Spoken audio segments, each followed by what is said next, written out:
ವೇದಿಕೆಯಲ್ಲೇ DCM DK Shivakumar Nirani ಪಿಸು ಮಾತನಾಡಿದ್ದಾರೆ. ದೆಹಲಿಗೆ ತೆರಳುವ ಮುನ್ನ ನಿರಾಣಿ ಜೊತೆ ಸುದೀರ್ಘವಾಗಿ ಮಾತನಾಡಿದ್ದಾರೆ ಡಿಸಿಎಂ ಡಿಕೆ ಶಿವಕುಮಾರ್. ಏನಾಗಿದೆ ಹಾಗಾದ್ರೆ ಇಬ್ಬರು ನಾಯಕರ ನಡುವಿನ ಮಾತುಕತೆ? ಅಪರೂಪದ ಕ್ಷಣಕ್ಕೆ ಸಾಕ್ಷಿ ಆಯ್ತು ಈಗ ಬಾಗಲಕೋಟೆ. ನಿರಾಣಿ ಮತ್ತು ಡಿಕೆ ಶಿವಕುಮಾರ್ ನಡುವಿನ ಪಿಸು ಮಾತು ಇದು. ಏನ್ ನಡೆದಿದೆ ಚರ್ಚೆ ಹಾಗಾದ್ರೆ? ಬಾಗಲಕೋಟೆಯ ಜಮಖಂಡಿ ಕಾರ್ಯಕ್ರಮದಲ್ಲಿ ಇಬ್ಬರು ನಾಯಕರು ಪಾಲ್ಗೊಂಡಿದ್ದರು. ವೇದಿಕೆಯಲ್ಲಿ ಡಿಕೆಶಿ ಪಕ್ಕದಲ್ಲೇ ಮುರುಗೇಶ್ ನಿರಾಣಿ ಅವರು ಕುಳಿತುಕೊಂಡಿದ್ದರು.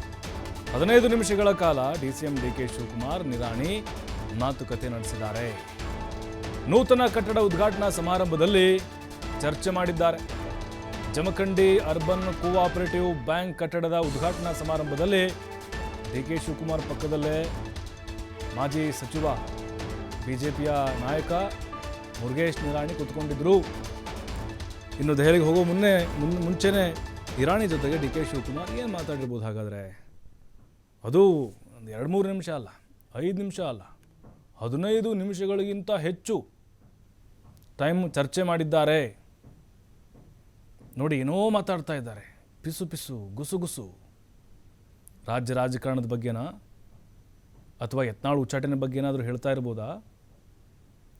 ಇವ್ರೇನು ಹೇಳ್ತಾ ಇರ್ಬೋದು, ಅವ್ರೇನು ಕೇಳ್ತಾ ಇರ್ಬೋದು, ಇವ್ರೇನು ಹೇಳ್ತಾ ಇರ್ಬೋದು. ಮುರುಗೇಶ್ ನಿರಾಣಿ ಅವರು ಕೋಆಪರೇಟಿವ್ ಬ್ಯಾಂಕ್ದೇನಾದರೂ ಹೇಳ್ತಾ ಇರ್ಬೋದಾ? ಡಿ ಕೆ ಶಿವಕುಮಾರ್ ದೆಹಲಿಗೆ ಹೋಗೋದಕ್ಕಿಂತ ಮುಂಚೆ ಇದು ದೆಹಲಿಗೆ ಹೋಗೋ ವಿಚಾರ ಏನಾದರೂ ಹೇಳ್ತಾ ಇದ್ದಾರಾ? ಯಾವ ವಿಚಾರಕ್ಕೋಸ್ಕರ ಏನು ಚರ್ಚೆ ಆಗ್ತಿದೆ ಅಂತೇಳಿ, ಮತ್ತು ಅವರ ಪಕ್ಷದಲ್ಲಿ ನಡೀತಾ ಇರುವಂಥ ಆಂತರಿಕ ಕಚ್ಚಾಟಗಳ ಬಗ್ಗೆ ಏನಾದರೂ ಚರ್ಚೆ ಆಗ್ತಾ ಇದೆಯಾ? ಅಥವಾ ಇಲ್ಲಿ ನಿರಾಣಿಯವರು ಅವ್ರ ಪಕ್ಷದಲ್ಲಿ ಏನೀಗ ಯತ್ನಾಳ್ ಅವರನ್ನು ಹೊರಹಾಕಿದ್ದಾರೆ, ಅವರ 2 ಬಣಗಳಿದ್ದಾವೆ, ಏನು ತೊಂದರೆ ಆಗ್ತಾ ಇದೆ ಅದನ್ನು ಹೇಳ್ತಾ ಇರ್ಬೋದಾ? ರಾಜ್ಯ ರಾಜಕಾರಣದ ಬಗ್ಗೆನೇ ಚರ್ಚೆ ಆಗಿರುವ ಸಾಧ್ಯತೆಗಳಿದ್ದಾವೆ. ಡಿ ಕೆ ಶಿವಕುಮಾರ್ ಅವರ ಪಕ್ಕದಲ್ಲೇ ನಿರಾಣಿ ಕೂತ್ಕೊಂಡು 15 ನಿಮಿಷಗಳ ಕಾಲ ಹೆಚ್ಚು ಮಾತಾಡಿದ್ದಾರೆ. ನೋಡಿ, ಅಲ್ಲೇ ಸೌದಿ ಇದ್ದಾರೆ, ಲಕ್ಷ್ಮಣ್ ಸೌದಿ ಜೊತೆಗೆ ಒಂದು ಮಾತು ಆಡಲಿಲ್ಲ ಡಿ ಕೆ ಶಿವಕುಮಾರ್. ಅಂದರೆ ವೇದಿಕೆ ಕಾರ್ಯಕ್ರಮದಲ್ಲಿ ಕುಳಿತಾಗ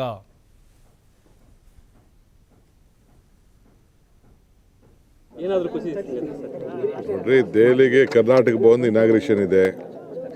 ಅನೇಕ ಕೇಂದ್ರ ಸಚಿವರುಗಳನ್ನ ನಮ್ಮ ರಾಜನಾಥ್ ಸಿಂಗ್ ಅವ್ರಿಗೆ ಟೈಮ್ ಕೇಳಿದ್ದೀನಿ, ಬೇರೆ ಎಲ್ಲ ಕೆಲವರೆಲ್ಲ ಕೇಳಿದ್ದೀವಿ. ಆಮೇಲೆ ಪಕ್ಷದ ಅನೇಕ ವಿಚಾರಗಳು ನಮ್ಮ ವಿಧಾನ ಪರಿಷತ್ ಸದಸ್ಯರು ನಾಮಕರಣ ಮಾಡೋಂಥದ್ದೆಲ್ಲ ಇದೆ. ಅವೆಲ್ಲ ಕೂತ್ಕೊಂಡು ಚರ್ಚೆಯನ್ನು ಮಾಡಬೇಕಾಗಿದೆ, ಅದಕ್ಕೆ ಹೋಗ್ತಾ ಇದ್ದೀವಿ. ಈ 4 ಸ್ಥಾನಗಳಿಗೆ MLC ಖಾಲಿ ಇರುವಂಥ MLC ಸ್ಥಾನಗಳನ್ನು ಏನಾದರೂ ಖುಷಿ? ನೋಡ್ರಿ, ದೆಹಲಿಗೆ ಕರ್ನಾಟಕ ಭವನ್ ಇನಾಗ್ರೇಷನ್ ಇದೆ.